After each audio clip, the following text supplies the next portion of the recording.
En la historia de la invención han existido todo tipo de creaciones que fueron mal diseñadas, que además tuvieron la mala suerte de acabar por terminar la vida de la persona que las hizo.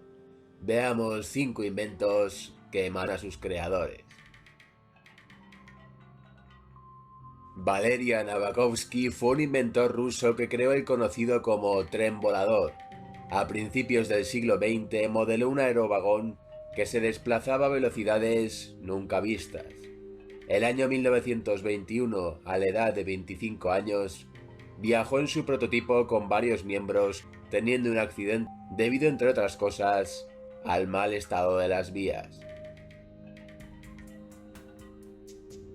Sylvester H. Roper fue un estadounidense conocido por idear la bicicleta de vapor.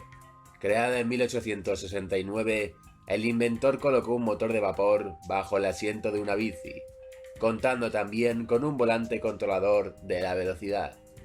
El año 1896, montando dicho aparato, tuvo una caída golpeándose gravemente la cabeza. Franz Reichelt era un sastre francés parisino, creador del conocido como impermeable paracaídas. El año 1912 decidió saltar desde la Torre Eiffel para demostrar el funcionamiento de su aparato. Aunque en un principio iba a lanzar a un maniquí, finalmente decidió lanzarse él mismo, desde lo alto de la torre, impactando contra el suelo. Max Valier fue un especialista de la velocidad austríaco conocido por crear el motor misilístico. A lo largo de su vida desarrolló varios vehículos propulsados por cohetes, como trineos, patines o automóviles, alcanzando velocidades que se acercaban a los 400 km por hora.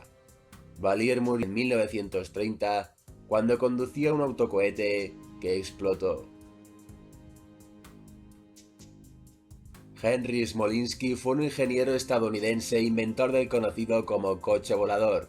El año 1973 ideó el prototipo Ave Maizar, una avioneta ligera de marca Cessna Skymaster pegada a un Ford Pinto. Ese mismo año, en el tercer vuelo de prueba, el vehículo tuvo un incidente en el aire cuando se dobló su ala derecha, estrellándose contra el suelo.